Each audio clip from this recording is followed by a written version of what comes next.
Hi everyone, I am here with Rashad Eugene for the German 2 post show. We actually had Rudy on last week, and I'm bringing Rashad back on from some technical difficulties, but I'm super excited to have him on the show for the Power Chat series. How are you doing, Rashad?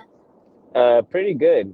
Actually, kind of tired from this long drive, but pretty good so far. Can't complain about it. Good, and let us know, where are you driving to? Destin, Florida. So we're driving to the Destin Open for this weekend.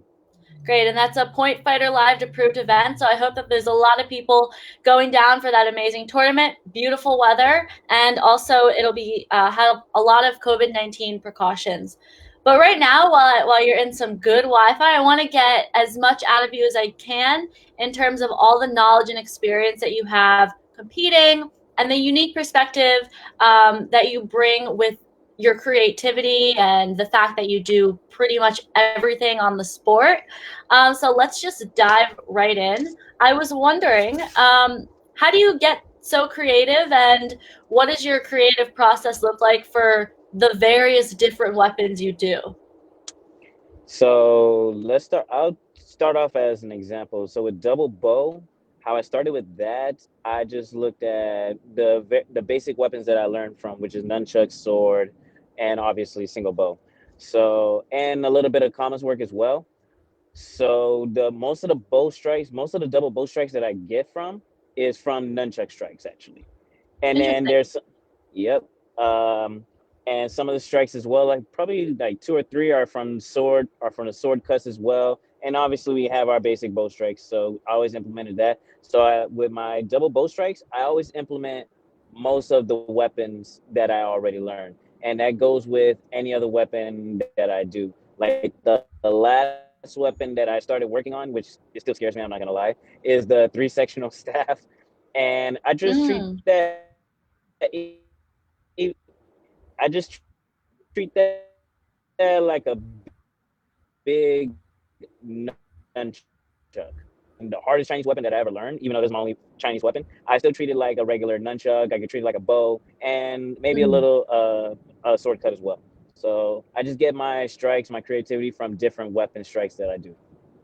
Yeah, I actually, the first time I used a three-sectional staff was for a TV show on El Rey Network, and it was definitely daunting with how big it is, and adjusting from someone who does nunchucks to having this weapon that's kind of hard to handle and adjusting to that. So, really impressive if you can figure out a creative way to compete with it, and I'd be really excited to see more of that on the circuit.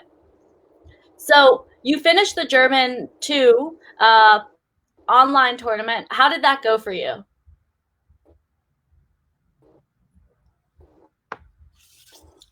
Okay, I'm not quite sure if it's me or him, so because I can't see the stream right now, let me know in the comments. Can you hear me? How's my audio? How's my internet doing? Please, for the people watching, I'd really appreciate it because I can see the chat. And if I need to adjust with this tech.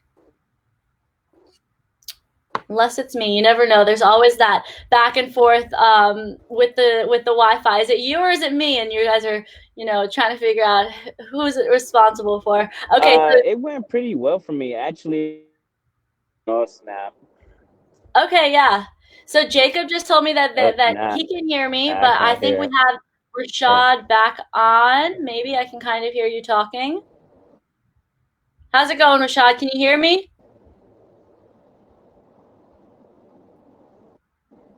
All right, and Robin just told me it's from Can Rashad. everybody hear? Yes, now I can hear you.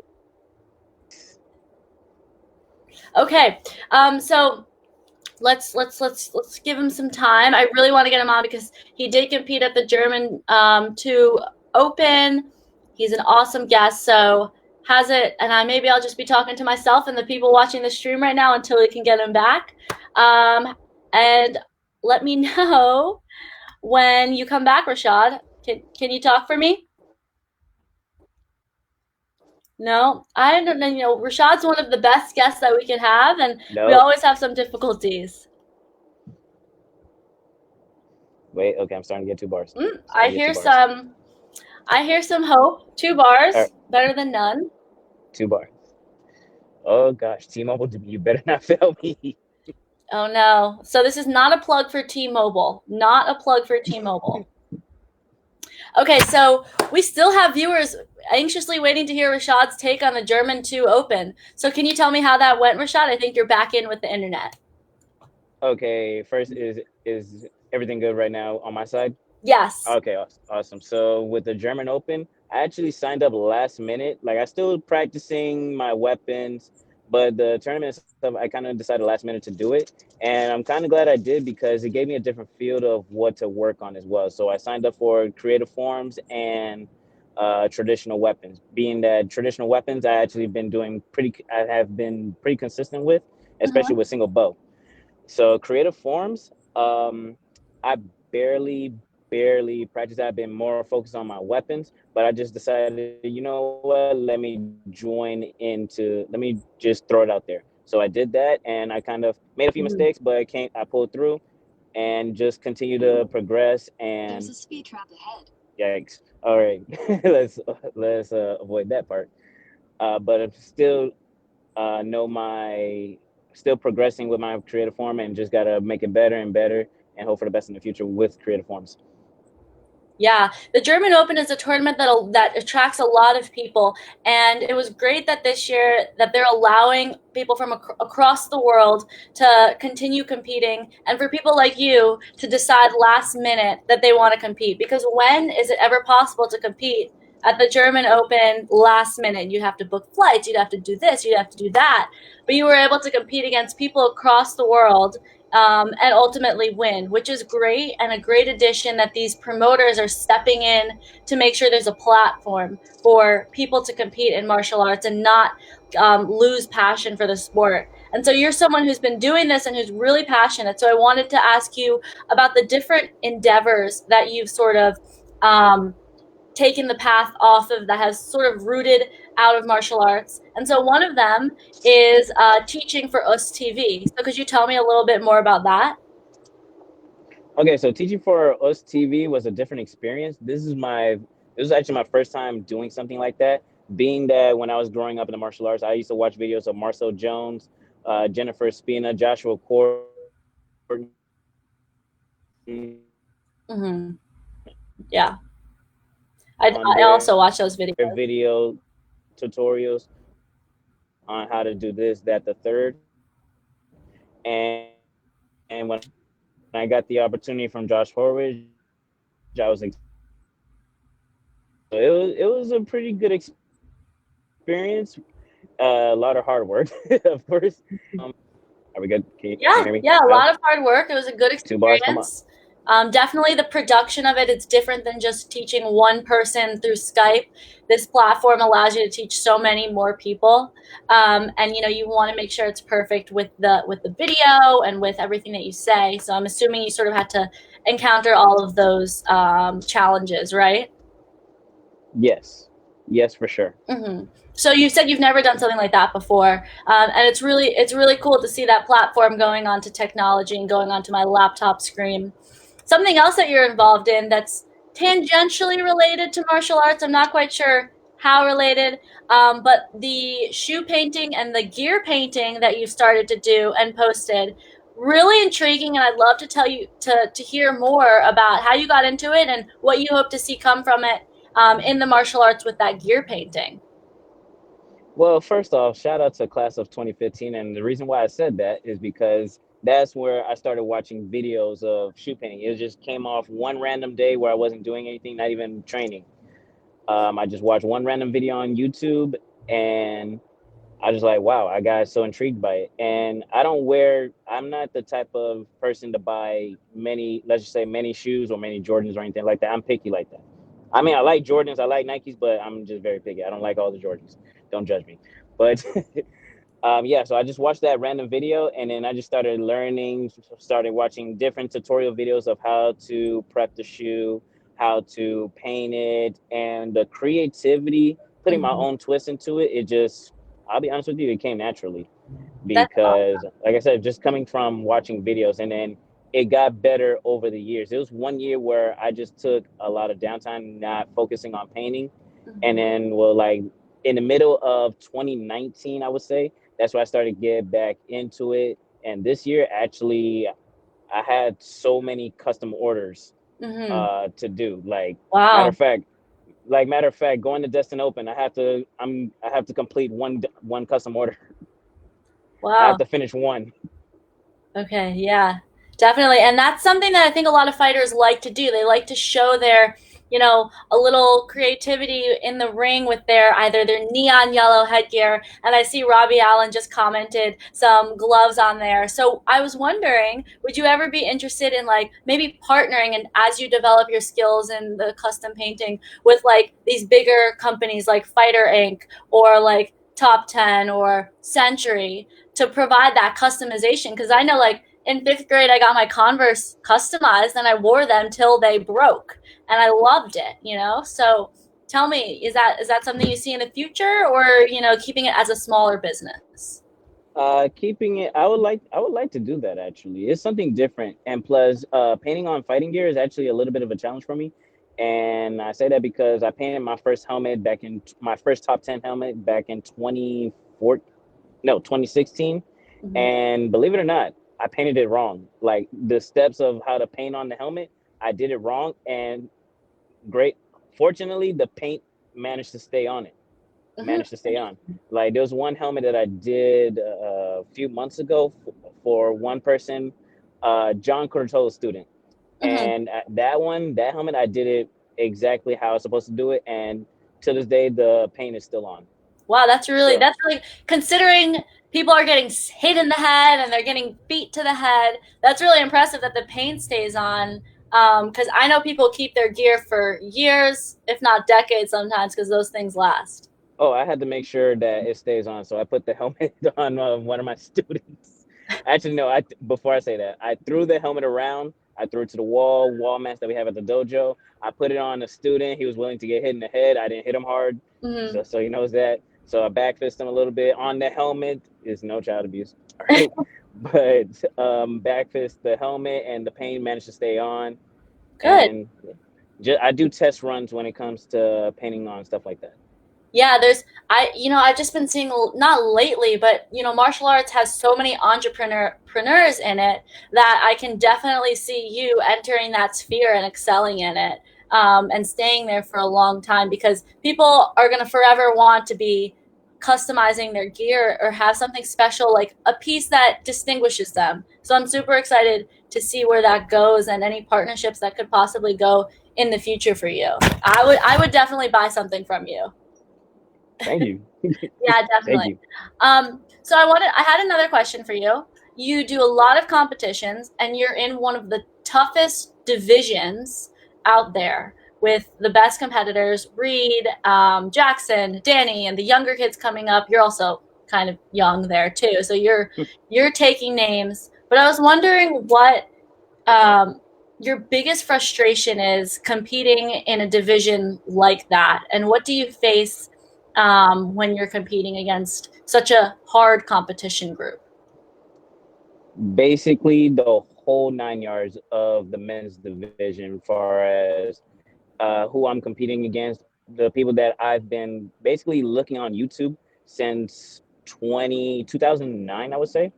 Since I started Mm-hmm. looking at like this, the first person I watched on YouTube, sport karate wise, Ross Levine, when he was doing both.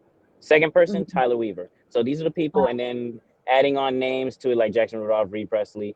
So these are the people I've been watching on YouTube when they were competing as black belts already, and Mm-hmm. I was still an intermediate. So I've Yeah, been and now watching you're them, now and you're on the same stage as them. yeah. So what facing them is just I try not to let the competition get to me. It is tough, but I just like keep a clear mind and just worry about my performance and doing the best that I can do. Yeah, definitely. And I have, you bring so much perspective just because you fight and you fight against some of the best fighters in the world. You do forms and do traditional weapons and CMX weapons, and you compete against all these amazing people. And you too are amazing that you get so much experience and you're still so young and have so much potential in the sport. And so for anybody watching, I would love if you could send me some questions that you have for Rashad that maybe I could ask in the last 2 minutes. What have you been wondering? He's been on this show for many times, and I want to make sure our viewers are getting to ask him the questions that they have as well. So if you have anything for him, send it in the chat while I go on and ask my second to last question. So Rashad, at AmeriKick, you hurt yourself. You got injured. Can you tell me a little bit more about what happened and how you overcame that injury? So, well, first, okay, I got 2 bars. I'm good. So with that injury, I was doing something for Adrenaline Worldwide, Adrenaline Raw, Mm-hmm. filming for Adrenaline Raw, and Mm-hmm. McGuire Kane asked me to do another form. So I just Mm-hmm. said, you know what? I look at my Ecubo, my aura, and I just decided, okay, I'm gonna do an extreme aura form. So little did anybody know, I actually was practicing a routine in the dojo with it. So the routine that I threw out for Adrenaline Raw, it was actually pre-made. So it's not like I actually made it up on the spot like I do most of the things, but that's a different Mm. story. So did the video, did the routine, went into it. So what got the injury, I kind of said that wrong, sorry. What the injury happened, and the safest landing I could do is to land in a figure four. And what happened? I landed, my weight shifted back, and there was my knee. That's all I can say about that. So with that experience, it was my first actual injury, knee injury, and how I overcame that is basically telling myself that I could not trick. I could not trick for this certain amount of months, and just Mm-hmm. going to I'm rehabbing my knee, taking care of my knee, icing it, um, doing strength and conditioning it to myself, and to the Yeah. point where my knee is almost 100% actually. Like for the Great. longest That's a lot time, of I would say sorry, that's a lot of self-discipline to say, I'm not going to trick. I'm going to give myself this time to fix this injury so I can get to where you are now. yes. And for the longest time, I could not throw any round kick variations. Like 2 weeks ago, I started doing cheat nines, regular nines, backside 900 round kicks, and it started my knee. I started to get out of that mental block of throwing it because for the longest time I could not throw a round kick variation with the injured knee. Mm. Yeah, that's definitely round kick is such a basic kick in martial arts and the foundation for so many tricks that I can see how frustrating mentally and physically that can be. So actually, Jacob, the host of Point Fighter Kids, a new amazing show that highlights kids in the sport, has a question for you, Rashad. And he's wondering how many injuries have you had in the past that you've had to overcome in your martial arts career? Two, Two, and and what were it's they? So is this one from AmeriKick for your which is knee? I sprained my MCL on a Webster. Mm-hmm. It's gonna sound funny. This one was actually this year. I minor sprained, if that's the right phrase to say it, Mm-hmm. my MCL on my other knee Oh my from the goodness, same from the same flip from the Webster. from the Webster. That's interesting because I know a Webster goes off of one leg. How do you hurt the other leg? What what when you start to learn the Webster, you don't most people, majority of the people that does the Webster, I'll be honest with you, they don't land forward. They land sideways. So what I started noticing that Mm-hmm. when I did the flip and then I started noticing how I landed, our knees like tend to buckle in a way. If Okay. you land the slightest moment that you land incorrectly, your Mm-hmm. knee goes inward. So that kind of Interesting. triggered the MCL. All right. that Yeah. that kind of triggers the MCL. So that's when I started figuring out, okay, I have to land correctly next time. Now, I told myself I'm not gonna throw Webster's again because I just hurt myself twice Mm-hmm. off of Webster. Next thing you know, I'm doing Webster's again. Oh Now, man. So there's that self correctly this time. discipline, but also a little bit of stubbornness I'm sensing um, Yeah, on your end. correctly this time. I'm landing Okay. the Webster correctly this time. Gotcha. All right. So my last question for you is: you have such this positive and infectious attitude while competing. You look like you're having a good time, which is very different to other people. Sometimes they look angry, they look like they don't want to be there. But you're going to the Destin Open. You're about to, I know you're about to have some fun there. And whenever I see you at a NASCAR tournament, you're also having fun. So I was wondering, how do you have that mindset, or what's your mindset at competitions, and how do you maintain such a positive attitude all the time? It goes back to when I first started, not joining NASCAR or competing NASCAR fully. I went to a few NASCAR tournaments here and there, and there were times that I get, if I drop, like our majority of our instructors would tell us if we drop in a tournament, we just pick it up and keep on going. Yeah, I would get yelled at for if I pick up my weapon and keep on going. So after that experience and then other experiences, I just said, you know what, I am not going to do that. I'm just going to pick it up and keep on going. Just going to have fun with it. So Yeah. there are times, let's just say, for example, if I drop my commas, I pick it up, I keep Mhm. continue to form, and then I bounce it off the floor as a trick at the very end to Mhm. signify I'm like, okay, I dropped it. Let me just have fun with it. It's okay. So I just do that with other weapons. I mean, I don't bounce any other weapons besides the commas off the floor, but I Mhm. just have fun with the weapon. That's how I started to have fun, have a positive mindset, and then go back to the dojo and train that mistake away. Of course, because there's nothing you can do in the moment other than have fun. You can either dwell, or you can put on a good show for everybody around you, and you decided the latter. So that's great, and I hope a lot of people, especially kids who get discouraged when they drop and it ends up being a disqualification, that they can take that mentality that you have, that you've just said, you've put out there, and hopefully they can adopt it as well. Right. But yeah, you're just an amazing role model, and someone who's has so much distance to go, and I'm really excited to see your future endeavors. I think you're slightly frozen a little bit, Thank you. but Thank that you. was my I really last appreciate that. question. Oh, good. You're back on. Okay, so I wish you the best of Okay. luck at the Awesome. Destin Open, and I'm excited to get the next winner, the next Power Ring winner, and maybe that's you. So I hope you perform well, and good skills to you. All right. Thank you for having me on the show. I really appreciate it. Yeah. All right. Everyone, have a good night, or have a good afternoon.